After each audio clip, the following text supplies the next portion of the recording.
ඉතින් අද මම ඔයාලට කියලා දෙන්න සූදානම් වෙන්නේ පෝෂණ ගුණයෙන් පිරුණු රසම රස එළවලු බත් එකක් ගෙදරදී රයිස් කුකර් එකේ බොහොම පහසුවෙන් ඒ වගේම ගොඩක් ඉක්මනින් හදාගන්නේ කොහොමද කියලා. ඉතින් අපි සාමාන්‍ය අපි හදාගන්න සුදු බත් එක එහෙම නැත්නම් කැකුළු හාල් එකේ බත් එක වගේම විවිධාකාරයේ රසට විවිධාකාර විදිහට විවිධාකාර රටවල් වල විවිධාකාර සංස්කෘතීන් එක්ක අපි බත් වර්ග ගණනාවක් හදනවා. ඉතින් මේකත් ඒ විදිහේ තවත් අපි හදන බත් වර්ගයක්.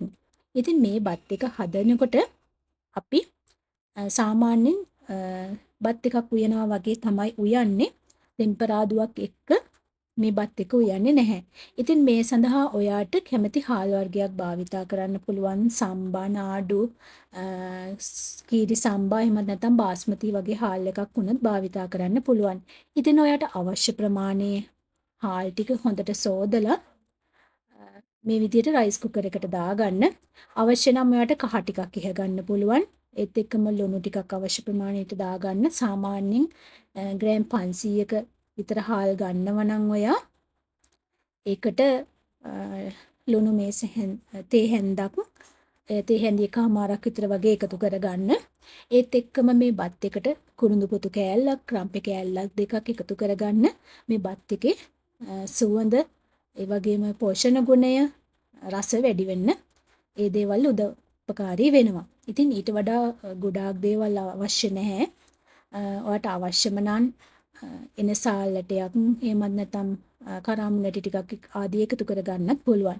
ඉතින් ඒ විදිහට එකතු කරලා මේ ඔක්කොම හොඳට මිශ්‍ර කරලා අවශ්‍ය ප්‍රමාණයට වතුර එකතු කරලා රයිස් කුකර් එකේ බත් එක තැම්බෙන්න තියාගන්න. ඉතින් මේ බත් එක ඉදෙන තුරු අපිට පුළුවන් එළවලු ටික සූදානම් කරගන්න.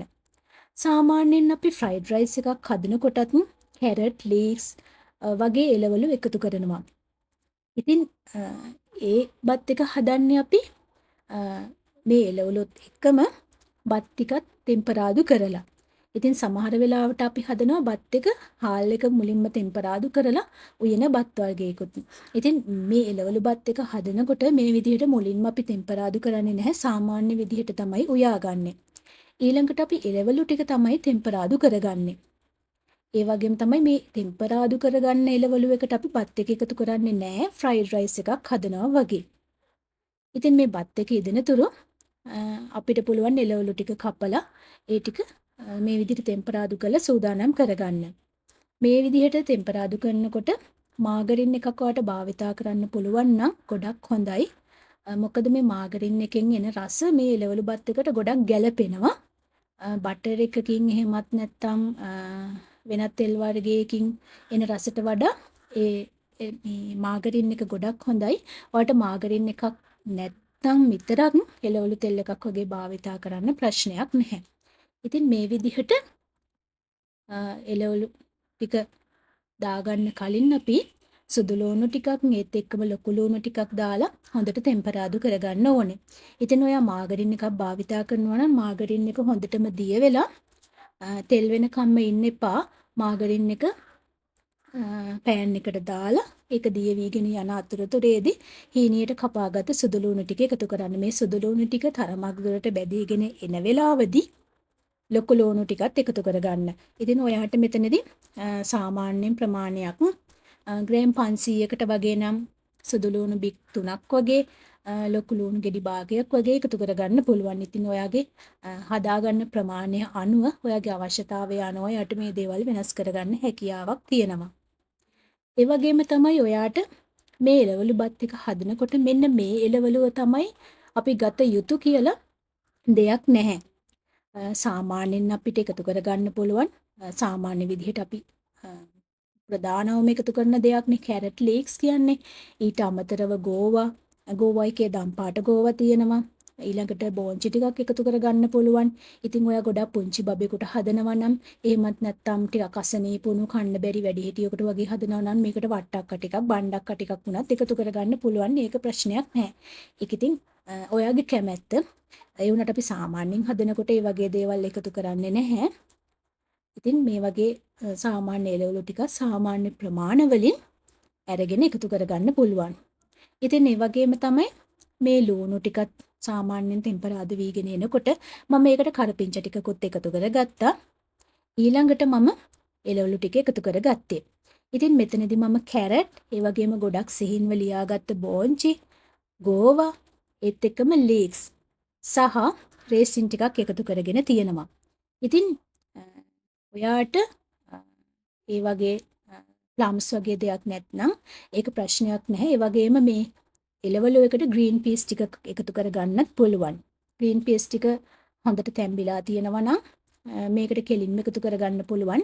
එහෙම නැත්නම් ග්‍රීන් පීස් ටික තැම්බිලා නැති එකක් නම් ඔයාට පුළුවන් බත් එකේ දාලා බත් එකත් එක්කම තඹ ගන්නත් පුළුවන්. එහෙමත් ප්‍රශ්නයක් නැහැ. ඉතින් කොහොම හරි ඔයාට අවශ්‍ය නම් එකතු කරන්නත් පුළුවන්. ඒ වගේම තමයි මේ ටෙම්පරාදු කරන එළවලු ටිකට ආපහු වතාවක් ලුණු තේ හැඳි භාගයක් වගේ එකතු කරගන්න. ඒක හොඳටම ප්‍රමාණවත්.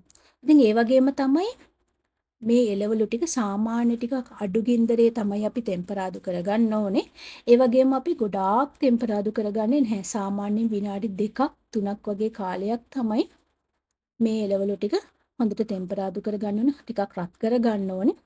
ලිපේ තියෙන තුරාවටම මේක මෙන්න මේ විදිහට හොඳට මිශ්‍ර කරමින් රත් කරගන්න.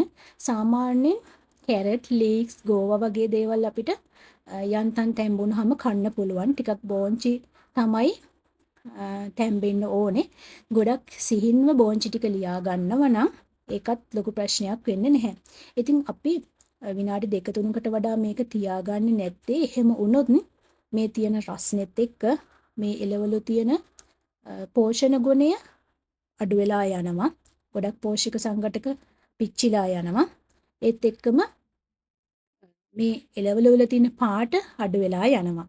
ඉතින් ඒ නිසා තමයි අපි ඉක්මනින්ම ලිපෙන් ඉවත් කරගන්නේ. ඊළඟට අපි බලමු දැන් මේ බත් එක හොඳට ඉදිලා තියෙන්නේ. ඉතින් හොඳට වතුර හිඳිලා අපි රයිස් කුකර් එක ඕෆ් වෙන වෙලාව තියෙනවනේ. ඉතින් ඒ වෙනකම්ම මේ බත් එක හොඳට උයා ගන්න. හදාගන්න එළවලු ටිකත් ටෙම්පරාදු කරලා පැත්තකින් තියාගන්න. ඊට පස්සේ අපි මේ බත් එක රස්නේ පිටින්ම මේ එළවලු ටික එකතු කරනවා. මේ බත් එක නිමෙනකන් ඉන්නෙත් නැහැ. ටෙම්පරාදු කරපු එළවලු එකට බත් ටික දාලා ටෙම්පරාදු වෙන්නෙත් නැහැ. ෆ්‍රයිඩ් රයිස් එකක් වගේ. මේ සම්පූර්ණයෙන් ඉදිලා ඉවරුණ බත් එකට තමයි අපි මේ ටෙම්පරාදු කරගත්ත එළවලු ටික හොඳට දාගන්න. දාලා හොඳට මිශ්‍ර කරගන්න. ඉතින් මේ වෙලාවේදී ඔයාට ආහාරයට ගන්නවා නම් මිශ්‍ර කරලා ආහාරයට ගන්නත් පුළුවන්.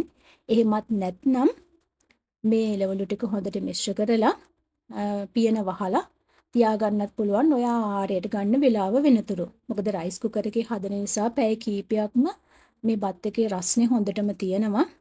ඒ වගේම මේ එළවලු වල රස සුවඳ බත් එකත් එක්ක හොඳට මිශ්‍ර වෙන්නත් ඒක වෙලාවක් තියෙන එක හොඳයි.